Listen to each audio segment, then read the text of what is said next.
എല്ലാ മാന്യ പ്രേക്ഷകർക്കും എൻ്റെ സ്നേഹം നിറഞ്ഞ നന്ദി രേഖപ്പെടുത്തുകയാണ്. ഇൻഷാ അല്ലാഹ് നമുക്ക് പറഞ്ഞ് പോകാം. വീഡിയോ കേൾക്കുന്നവരും വിഷയങ്ങളെ മനസ്സിലാക്കാൻ ശ്രമിക്കുക. ആധികാരികമായി പറയാൻ ഞാൻ പണ്ഡിതനൊന്നുമല്ല, ഞാൻ ഒരു സാധാരണ വ്യക്തിയാണ്. എങ്കിലും എൻ്റെ ഇത്രയും കാലത്തെ ജീവിതത്തിനുള്ളിൽ ഞാൻ അനുഭവിച്ചറിഞ്ഞ, ഇപ്പോൾ എനിക്ക് 54 വയസ്സായി. അപ്പോൾ ഏകദേശം 22 വയസ്സ് മുതൽ ഞാൻ അവിടെ നിന്ന് ഇങ്ങോട്ട് കടന്നു വന്ന വഴികളിലൂടെ ഞാൻ അനുഭവിച്ചറിഞ്ഞ ഓരോ അനുഭവങ്ങളും, അതാണ് ഞാൻ നിങ്ങളുടെ മുമ്പിൽ പങ്കുവെക്കുന്നത്. ഒരു മനുഷ്യൻ്റെ ജന്മം എന്ന് പറയുന്നത്, ഒരു കുട്ടി ഉമ്മയുടെ ഗർഭാശയത്തിൽ നിന്നൊരു കുഞ്ഞായി പുറത്തു വരികയാണ്. അതെങ്ങനെ വരുന്നു എന്നുള്ളത് ഭൗതികമായ രീതിയിൽ നമുക്കെല്ലാവർക്കും അറിയാം. എങ്കിലും ഒരു മനുഷ്യൻ്റെ തുടക്കം, ആദ്യ മനുഷ്യൻ എന്ന് പറയുമ്പോൾ ഡാർവിൻ്റെ സിദ്ധാന്തം മുതൽ ഇങ്ങോട്ട് പല ആളുകളും പലതരത്തിൽ മനുഷ്യജന്മത്തെക്കുറിച്ച് പല അഭിപ്രായങ്ങളും പറയുന്നുണ്ട്. മതപണ്ഡിതന്മാർക്കിടയിൽ ഒരു ആദം ഹവ്വ എന്ന് പറയുന്ന ചരിത്രത്തിൽ നിന്നുകൊണ്ടാണ് മനുഷ്യൻ്റെ ജന്മം പറയുന്നത്.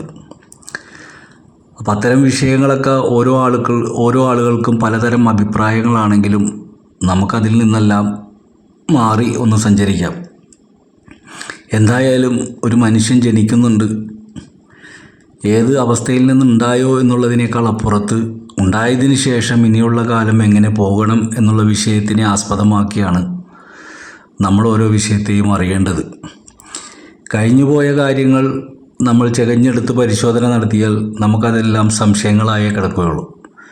എങ്കിൽ നിലവിലുള്ളതിൽ നിന്ന് നമുക്കെങ്ങനെ തുടങ്ങാം, അതാണ് നമ്മൾ അറിയേണ്ടത്. അത്തരം കാര്യങ്ങൾ പറയാനാണ് ഞാൻ ആഗ്രഹിക്കുന്നതും. അതുകൊണ്ട് മതപണ്ഡിതന്മാരുടെ കാഴ്ചപ്പാടുകളോ അല്ലെങ്കിൽ ഡാർവിൻ്റെ സിദ്ധാന്തമോ ഒന്നും ഞാൻ എടുക്കുന്നില്ല. അതൊക്കെ അതിൻ്റെ വഴിക്ക് പോട്ടെ. ഒരു കുട്ടി ജന്മം കൊണ്ട് ആ കുട്ടിയുടെ വളർച്ച പല അവസ്ഥകളിലൂടെ കടന്ന് ഒടുവിൽ കുട്ടി എന്നുള്ള പേര് പോയി അവൻ ഒരു മനുഷ്യൻ എന്ന് പറയുന്ന ഒരവസ്ഥയിലേക്ക് എത്തുന്നു. അപ്പോൾ അവൻ്റെ പല അവസ്ഥകളുണ്ട്. അവൻ്റെ കുട്ടിക്കാലം, അവൻ്റെ കൗമാരകാലം,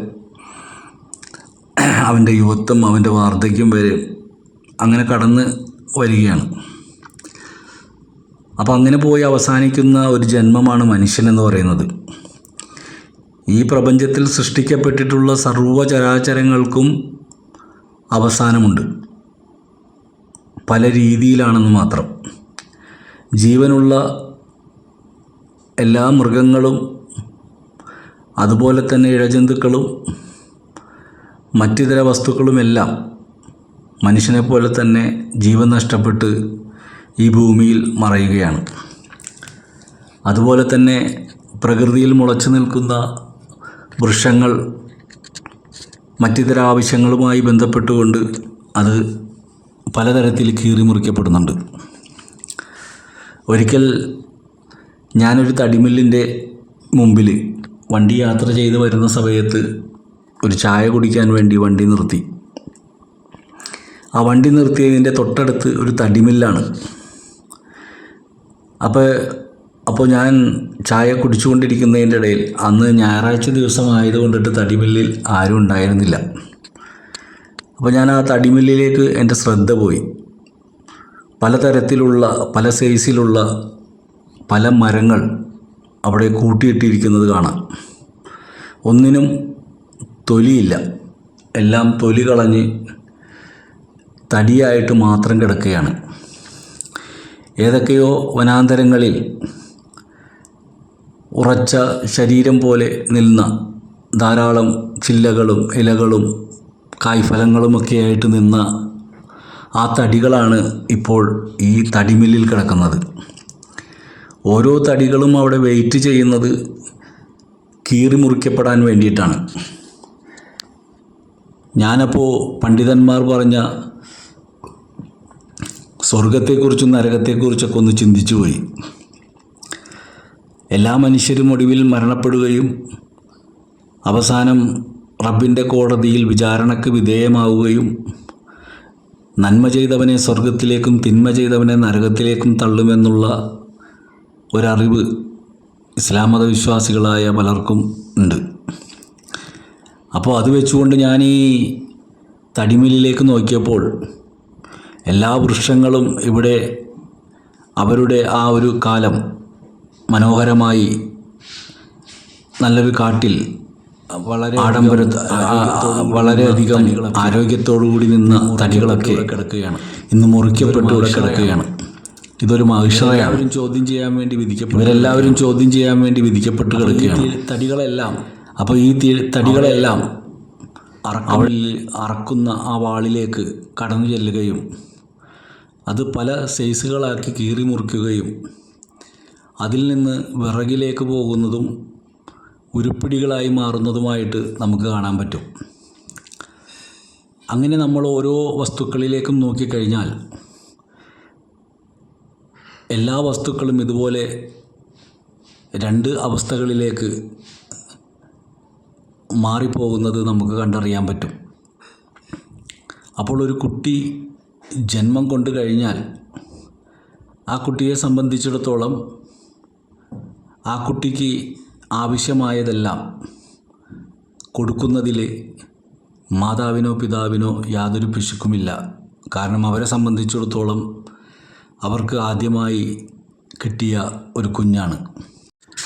അങ്ങനെ ആ കുഞ്ഞിന് വേണ്ടതെല്ലാം കൊടുത്തുകൊണ്ട് ആ കുഞ്ഞിന് ആണാണെങ്കിൽ അല്ലെങ്കിൽ പെണ്ണാണെങ്കിൽ അവരുടെ രക്ഷിതാക്കൾ ആ കുട്ടിയെ വളർത്തിക്കൊണ്ടിരുന്നതിനെക്കുറിച്ചുള്ള പല കാഴ്ചപ്പാടുകളും സ്വപ്നം കാണുന്നു.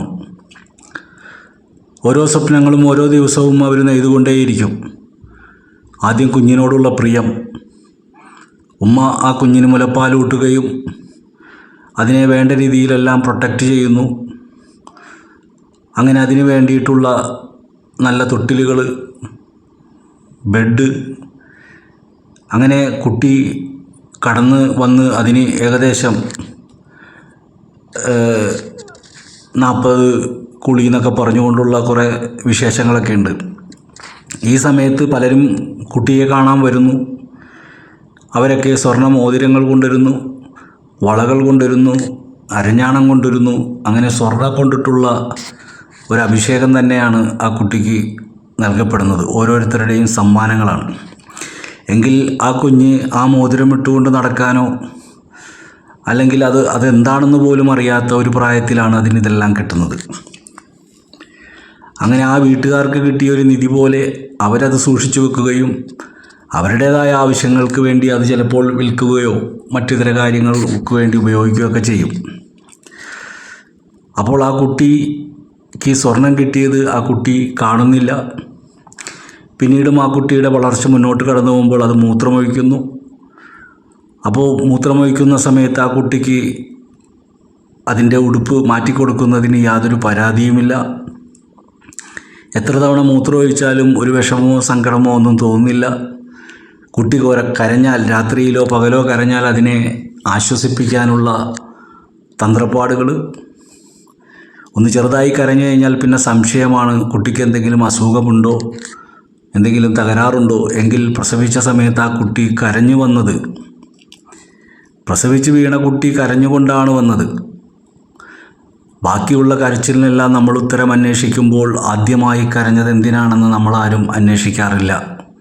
ആദ്യത്തെ കരച്ചിൽ കേട്ടപ്പോൾ എല്ലാവർക്കും സന്തോഷമാണ് ഉണ്ടായത്. അവൾ പ്രസവിച്ചു, അതായിരുന്നു എല്ലാവരുടെയും സന്തോഷം.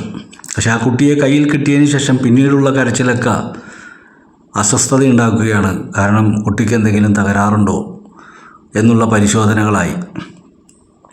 അങ്ങനെ ആ കുട്ടിക്ക് വേണ്ടതെല്ലാം കൊടുക്കുന്നതിന് പിശുക്ക് കാണിക്കാതെ വില കൂടിയ കളിപ്പാട്ടങ്ങൾ കൊണ്ടുവന്ന് കൊടുക്കുമ്പോൾ ആ കളിപ്പാട്ടം എന്താണെന്ന് പോലും അറിയാതെ അതിന് ജീപ്പും കാറും എല്ലാം കൊടുക്കുമ്പോൾ അതങ്ങനെ വളർന്ന് കടന്നു വന്ന് ഇതെല്ലാം കിട്ടി സന്തോഷത്തിലൂടെ വീട്ടുകാർ സന്തോഷിക്കുകയാണപ്പോൾ.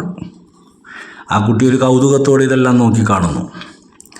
ഒടുവിൽ ആ കുട്ടിയുടെ പ്രായം കടന്നു വന്ന ആ കുട്ടി തനിക്ക് കിട്ടിയ ഓരോ സാധനങ്ങളെയും തിരിച്ചറിയാൻ തുടങ്ങി. ഇത് ടോയ്സ് ആണെന്നും ഇത് സ്വർണമാണെന്നും അങ്ങനെ പലതും അത് തിരിച്ചറിയുകയാണ്. അങ്ങനെ ആ കുട്ടി സംസാരിക്കാൻ തുടങ്ങി.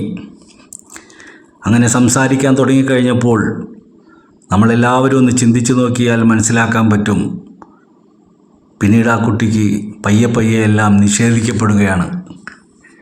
ഇപ്പോൾ ആ കളിപ്പാട്ടം അന്ന് വാങ്ങിക്കൊടുത്തപ്പോൾ അതിന് 350 രൂപ 400 രൂപ വിലയൊക്കെ ഉള്ള കളിപ്പാട്ടങ്ങൾ കൊടുക്കുന്നതിന് യാതൊരു പിശുക്കും കാണിക്കാത്ത പിതാവ് ആ കുട്ടി ഒന്ന് വളർന്ന് ആ കളിപ്പാട്ടത്തെ മനസ്സിലാക്കി നടന്നു പോകുന്ന വഴിയിൽ ഏതെങ്കിലും ഒരു കളിപ്പാട്ടം കണ്ടു കഴിഞ്ഞാൽ അതൊന്ന് ചോദിക്കുമ്പോൾ അത് വാങ്ങിക്കൊടുക്കാതെ കൈക്ക് പിടിച്ച് മുന്നോട്ട് നടക്കാൻ ശ്രമിക്കുന്നു. കിട്ടിയ സ്വർണങ്ങളെല്ലാം ഉമ്മ പറഞ്ഞു, കുഞ്ഞല്ലേ അതിനൊരു അരഞ്ഞാണം ഇല്ലെങ്കിൽ എങ്ങനെയാണെന്ന് ചോദിച്ചവർ ചിലപ്പോൾ കടം വാങ്ങിയൊക്കെ ആയിരിക്കും ഒരു അരഞ്ഞാണം വാങ്ങിയിടുന്നത്. പക്ഷേ ആ സ്വർണവും നഷ്ടപ്പെട്ടു. ഇനിയിപ്പോൾ ഒന്ന് മൂത്രമൊഴിച്ചാൽ വളരെ ദേഷ്യത്തോടു കൂടി പറയും, നീ കുറച്ചു മുമ്പല്ലേ മൂത്രമൊഴിച്ചത്. ഭക്ഷണം ചോദിച്ചു കരഞ്ഞാൽ കുറച്ചു മുമ്പല്ലേ നീ ഭക്ഷണം കഴിച്ചത്. അപ്പോൾ മിണ്ടാതെ കിടന്ന് കരഞ്ഞ സമയത്തെല്ലാം കിട്ടി, എങ്കിൽ സംസാരിക്കാൻ തുടങ്ങിയപ്പോൾ എല്ലാം നഷ്ടപ്പെടാനും തുടങ്ങി. ഞാൻ പറഞ്ഞു വന്ന വിഷയം, കരഞ്ഞുകൊണ്ടിരുന്നപ്പോൾ എല്ലാം കിട്ടി, സംസാരിച്ചപ്പോൾ എല്ലാം കിട്ടാൻ വളരെയധികം ബുദ്ധിമുട്ടായി തുടങ്ങി. ഇപ്പോൾ ഒരു ചെറിയ കളിപ്പാട്ടം പോലും കിട്ടാത്ത അവസ്ഥയായി. ഒന്ന് മൂത്രമൊഴിച്ചാൽ പ്രശ്നമായി. മുമ്പ് ഇതൊന്നും പ്രശ്നമല്ലായിരുന്നു. അപ്പോൾ നമ്മൾ മനസ്സിലാക്കുക, നമ്മൾ സംസാരിക്കാൻ തുടങ്ങിയും നല്ല വൃത്തിയായി സംസാരിച്ച് വരുന്നതിനനുസരിച്ച് നമുക്ക് പലതും നഷ്ടപ്പെട്ടുകൊണ്ടിരിക്കുകയാണ്. എങ്കിൽ കരഞ്ഞുകൊണ്ടിരുന്നവനിക്കെല്ലാം കിട്ടി. ഒരു പഴഞ്ചൊല്ലുണ്ടല്ലോ, കരയുന്നവന് പിള്ളക്ക് പാലുണ്ടെന്ന് പറഞ്ഞ പോലെ. അപ്പോൾ ഇതെല്ലാം നമ്മൾ ചിന്തിച്ച് നോക്കിയാൽ നമുക്കിതിന് ഉത്തരം കിട്ടുകയുള്ളൂ. അപ്പോൾ മൗനം വിദ്വാന് ഭൂഷണം എന്നുള്ള വാക്കൊക്കെ ഉണ്ടായത് ഇതിൽ നിന്നാണ്.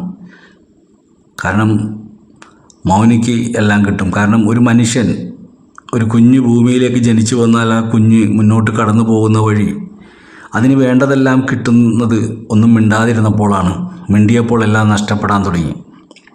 ഞാൻ ചില ആളുകളോട് ചോദിക്കാറുണ്ട്, വീട്ടിലിരിക്കുമ്പോൾ നമുക്ക് വളരാൻ വലിയ പാടാണ്. അപ്പോൾ ഒരാൾ എന്നോട് ചോദിച്ചു, അതെന്താണ്?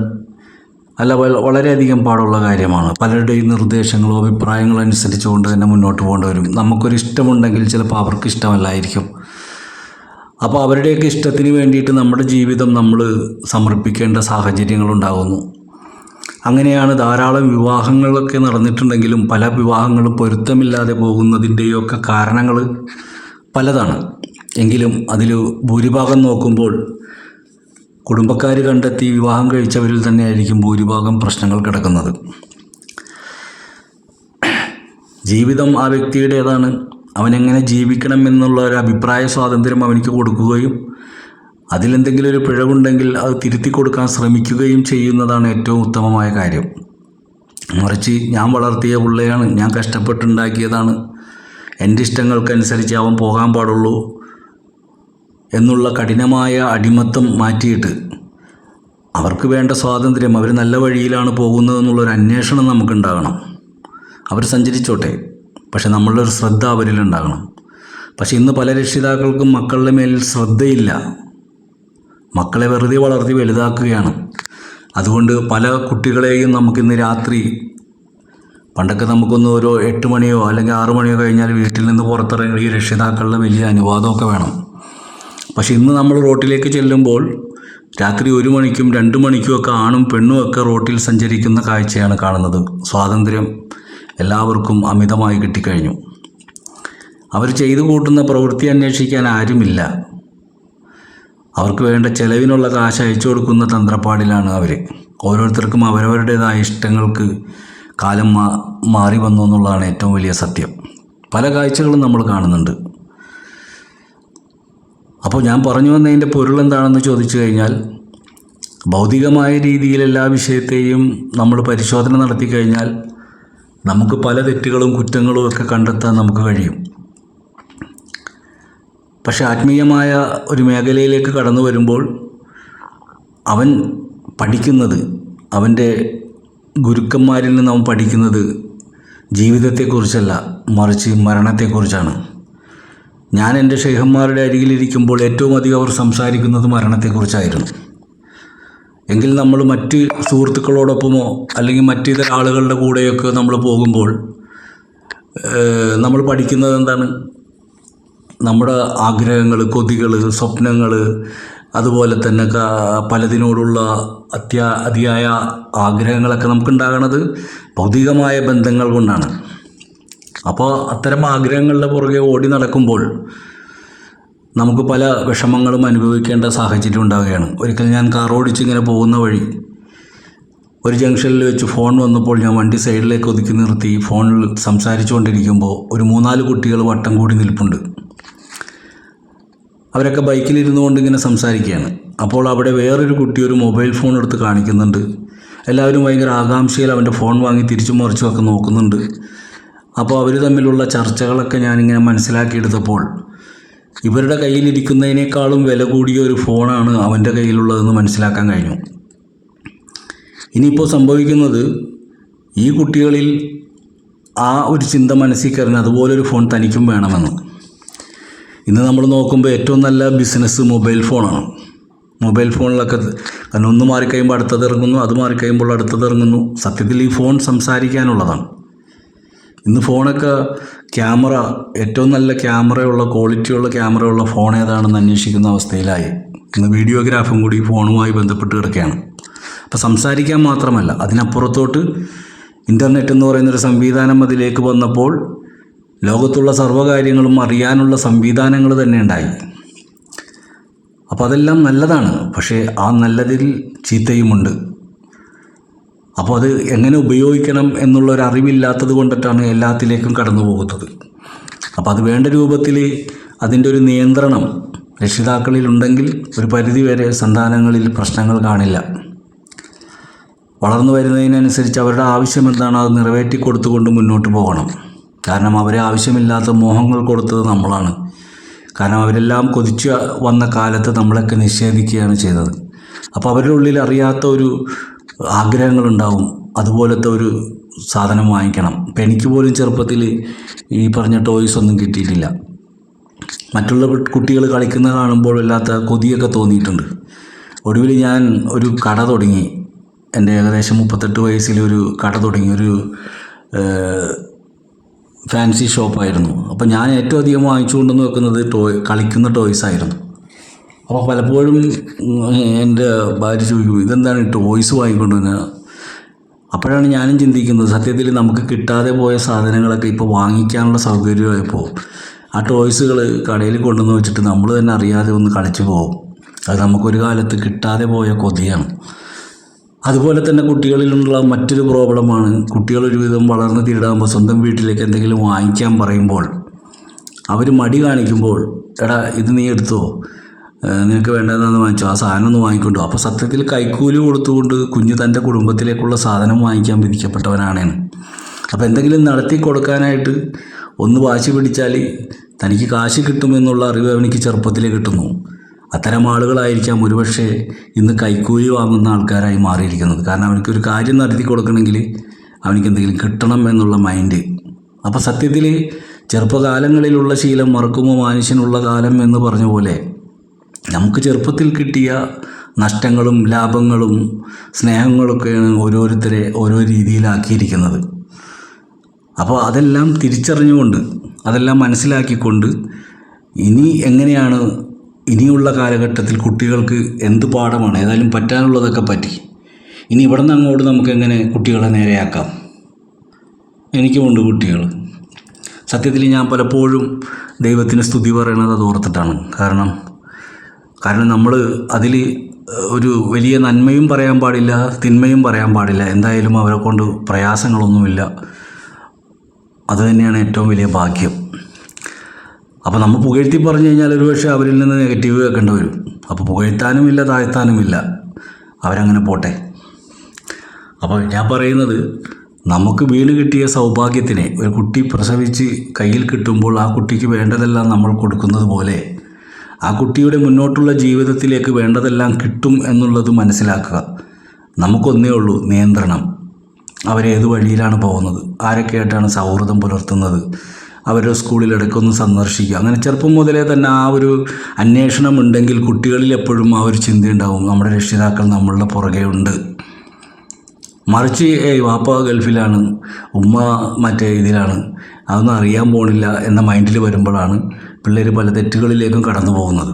അതുകൊണ്ട് മക്കളെ നമ്മൾ വളർത്തി വലുതാക്കി നമ്മുടെ സ്വപ്നങ്ങൾ ഇന്ന് പല രക്ഷിതാക്കളെയും വൃദ്ധസദനത്തിൽ കൊണ്ടുപോയി ആക്കുന്നതിൻ്റെ കാരണം പോലും ഇത് തന്നെയാണ്. എന്താണ്, മക്കളുടെ പുറകെ അന്വേഷിക്കാൻ ഇവർക്ക് സമയമില്ല. സത്യത്തിൽ വൃദ്ധസദനത്തിൽ കിടക്കുന്ന രക്ഷിതാക്കളെ കാണുമ്പോൾ നമുക്കൊക്കെ സങ്കടം തോന്നും.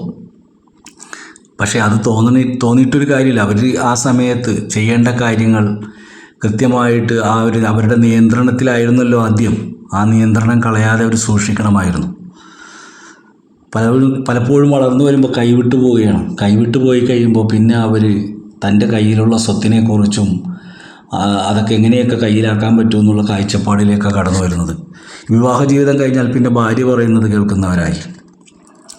അപ്പോൾ ഇങ്ങനെയൊക്കെ പലതരത്തിൽ മനുഷ്യൻ പല അവസ്ഥകളായിട്ടാണ് ജീവിതം മുന്നോട്ട് കൊണ്ടുപോകും. ഇതിൻ്റെ ഇടയിൽ പല ആൾക്കാരിൽ നിന്ന് കിട്ടുന്ന പലതരത്തിലുള്ള അറിവുകൾ, വിശ്വാസത്തിൻ്റെ ഭാഗത്തേക്ക് കടന്നാൽ സംശയപരമായിട്ടുള്ള കുറേ അറിവുകൾ, ഏതാണ് ശരി ഏതാണ് തെറ്റെന്ന് പോലും മനസ്സിലാക്കാൻ കഴിയാതെ കിട്ടിയ അറിവും വെച്ചുകൊണ്ട് എന്തൊക്കെയോ സംസാരിച്ച് ഓരോ ദിവസങ്ങളും തള്ളി നീക്കുന്ന കുറേ മനുഷ്യരെ നമുക്ക് കണ്ടെത്താൻ പറ്റും.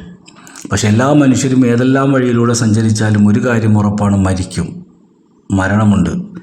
അതവൻ്റെ ചെറുപ്പത്തിലായിരിക്കാം, അല്ലെങ്കിൽ അവൻ്റെ വിവാഹ സമയത്തായിരിക്കാം, അങ്ങനെ ഏതെങ്കിലും ഒരു ഘട്ടത്തിലൊക്കെ ആയിരിക്കാം. ഇപ്പം എൻ്റെ ഒരു സുഹൃത്ത് അങ്ങനെ മരണപ്പെട്ടിട്ടുണ്ട്. അവൻ്റെ വിവാഹം കഴിഞ്ഞ ദിവസം, ആ ഒരു ദിവസം കഴിഞ്ഞ് രണ്ടാമത്തെ ദിവസം, അന്നത്തെ ദിവസം സുഹൃത്തുക്കളൊക്കെ കൂടി ഒരു ന്യൂ ഇയറിന് ടൂറ് പോകാൻ വേണ്ടിയിട്ട് ജീപ്പിന് തയ്യാറെടുക്കുമ്പോൾ യാദൃശ്ചികമായി ഇവനും ആ ഭാഗത്തേക്ക് എത്തപ്പെട്ടു. കൂട്ടുകാരെല്ലാവരും കൂടി അവനെ വലിച്ചു വണ്ടിയിൽ കയറ്റി. അവൻ വരുന്നില്ല എന്ന് പറഞ്ഞതാണ്. ഞാൻ കണ്ടുകൊണ്ട് നിൽക്കുകയാണ്. അങ്ങനെ ആ ജീപ്പിൽ അവനെയും വലിച്ചു കയറ്റിക്കൊണ്ട് ജീപ്പ് പോയി. പിറ്റേ ദിവസം രാവിലെ കേൾക്കുന്ന ന്യൂസ് മൂന്നാർ കൊക്കയിലേക്ക് ആ ജീപ്പ് പോയി എല്ലാവരും മരണപ്പെട്ടു എന്നുള്ളതാണ്. അപ്പോൾ വിവാഹം കഴിച്ച് പിറ്റേ ദിവസം എത്തിയ അവൻ യാദൃശ്ചികമായി അവിടെ എത്തുകയും അവനെ വലിച്ചു കയറ്റി കൊണ്ടുപോവുകയും അവൻ മരണത്തിലേക്ക് വിധിക്കപ്പെടുകയും ചെയ്തു. കല്യാണം കഴിച്ച ആ പെണ്ണിൻ്റെ അവസ്ഥ ഒന്ന് ആലോചിച്ച് നോക്കി. അങ്ങനെ സുഹൃത്തുക്കളുമായിട്ട് ഉള്ള ആ ഒരു ബന്ധം, നല്ല ബന്ധങ്ങളുമുണ്ട് ചീത്ത ബന്ധങ്ങളുമുണ്ട്. അപ്പം നല്ല രീതിയിൽ ഒരു കൂട്ടായ്മ ഉണ്ടാകുന്നുണ്ടെങ്കിൽ രക്ഷിതാക്കളുടെ നോട്ടം അവരിലുള്ളത് കൊണ്ടിട്ടാണ്. അപ്പം രക്ഷിതാക്കളുടെ ശ്രദ്ധ എവിടെ തെറ്റുന്നുവോ അവിടെ കുട്ടികൾ മദ്യപിക്കാനും മറ്റിതര ലോബികളിലേക്കൊക്കെ ചെന്നുപെടാനൊക്കെ കാരണമാണ്. അതിനൊക്കെ കാരണം എന്താണ്? ഓരോ ആൾക്കാരുടെയും കയ്യിലിരിക്കുന്ന ഫോണുകളും ആഡംബര വസ്തുക്കളൊക്കെ കണ്ട് മോഹിച്ച് അത് തനിക്കും വേണമെന്നുള്ള കാഴ്ചപ്പാടിലേക്ക് വരുമ്പോൾ പണം വേണമെന്നുള്ള ഒരു ചിന്ത ഉണ്ടാവുകയും പണത്തിന് വേണ്ടി എന്തും ചെയ്യാനുള്ളൊരു പ്രവണത, അങ്ങനെ കൊട്ടേഷൻ വരെ വരുന്ന പിള്ളേരുന്നുണ്ട്. അപ്പോൾ നമ്മൾ കുട്ടികളെ കൈവിടാതെ, ഇനിയുള്ള രക്ഷിതാക്കൾ വളർന്നവരൊക്കെ പോയി, ഇനി അവരൊരു പക്ഷേ നിയന്ത്രിച്ചാൽ കിട്ടില്ല. അപ്പോൾ ഇനിയുള്ള തലമുറ ജനിക്കുമ്പോൾ ആ കുട്ടിക്ക് ഒരു പേരിടുകയും ആ പേര് എന്താണെന്ന് ആ കുട്ടിയെ ബോധ്യപ്പെടുത്തുകയും ആ കുട്ടിയുടെ മേൽ ഒരു നിയന്ത്രണം ഉണ്ടാവുകയും ആ കുട്ടിയുടെ നിയന്ത്രണം നഷ്ടപ്പെടാതെ അവനെ എപ്പോഴും തൻ്റെ വളർന്നു വന്ന സാഹചര്യങ്ങൾ ബോധ്യപ്പെടുത്തിക്കൊണ്ട് അവൻ്റെ ആഗ്രഹങ്ങൾക്ക് ഒരു പരിധിവരെ ചങ്ങലയിട്ടുകൊണ്ട് അവനിക്ക് എന്താണ് ആവശ്യമെന്ന് തോന്നുന്ന സമയത്തെല്ലാം അവൻ ചോദിക്കാതെ തന്നെ വാങ്ങിക്കൊടുത്തു കഴിഞ്ഞാൽ അവൻ പറയും, ഞാനും സന്തോഷിച്ചൊരു ദിവസമുണ്ട്. എൻ്റെ മക്കളെയും കൊണ്ട് ഞാൻ ലുലുവിൽ ചെന്നപ്പോൾ ഞാൻ പറഞ്ഞു, എന്താണെന്ന് വെച്ചാൽ നിങ്ങൾ വാങ്ങിച്ചോ എന്ന് പറഞ്ഞപ്പോൾ മക്കൾ എന്നോട് പറഞ്ഞൊരു കാര്യം കേട്ട് ഞാൻ അറിയാതെ മാറി നിന്നൊന്ന് കരഞ്ഞു. വേറൊന്നുമല്ല, എല്ലാം ഞങ്ങൾക്ക് വാപ്പ വാങ്ങിത്തരുന്നുണ്ടല്ലോ, പിന്നെ ഞങ്ങൾ ഇവിടെ നിന്ന് എന്ത് വാങ്ങാനാണ്. ഇത് കേട്ടപ്പോൾ എനിക്കുണ്ടായ സന്തോഷം വല്ലാത്തതാണ്. അല്ലെങ്കിൽ ഏതെങ്കിലും ഒരു കുട്ടീനെ കിട്ടി എന്തെങ്കിലും വാങ്ങിച്ചോ എന്ന് പറഞ്ഞാൽ ചാടിക്കയറി എന്തൊക്കെ വാങ്ങിക്കും. അപ്പം നമ്മൾ അവരിലേക്കുള്ള നോട്ടം, ആ നോട്ടം ഇന്നുമുണ്ട്. അത് കൈവിടാതെ ഞാൻ കാത്തു സൂക്ഷിച്ചുകൊണ്ടിരിക്കുകയാണ്. ഈ ലോകത്ത് എന്തൊക്കെ നഷ്ടം വന്നാലും നമുക്ക് മക്കളെ കൊണ്ടുള്ള സന്തോഷമാണ് ഏറ്റവും വലുത്. അത് കഴിഞ്ഞിട്ടാണ് ബാക്കിയുള്ളതെല്ലാം. അപ്പം മക്കളുടെ നന്മ, മക്കളുടെ ജീവിതം, അവരോട് പോലും പറഞ്ഞു, നിങ്ങളൊരു വിവാഹം കഴിക്കുന്നുണ്ടെങ്കിൽ അത് നിങ്ങൾക്ക് എപ്പോൾ തോന്നുന്നോ അപ്പോൾ പറയുക. ഞാൻ നിങ്ങളുടെ തലയിലൊന്നും അടിച്ചേൽപ്പിക്കാനില്ല. കാരണം ജീവിക്കേണ്ടത് നിങ്ങളാണ്. നിങ്ങൾക്കിഷ്ടപ്പെട്ട, നിങ്ങൾക്ക് അനുയോജ്യമായ ഒന്നിനെ നിങ്ങൾ തന്നെ കണ്ടെത്തുക.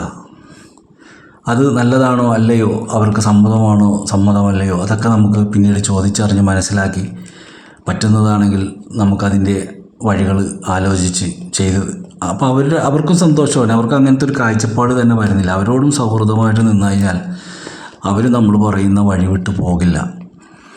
ഇല്ലെങ്കിൽ അവരവരുടെ വഴികൾ കണ്ടെത്തും. പിന്നെ നമ്മളതോർത്ത് കരയും. പിന്നെ നമുക്ക് കണ്ണീരൊഴിപ്പിക്കാനേ സമയം ഉണ്ടാവുള്ളൂ. അതിന് കാരണം നമ്മൾ വളർത്തിക്കൊണ്ടുവന്നവരാണ്, നമ്മുടെ വാക്ക് കേട്ട് ഭയന്നവരാണ്. ഇപ്പോൾ ആ ഭയമൊക്കെ എവിടെ പോയി?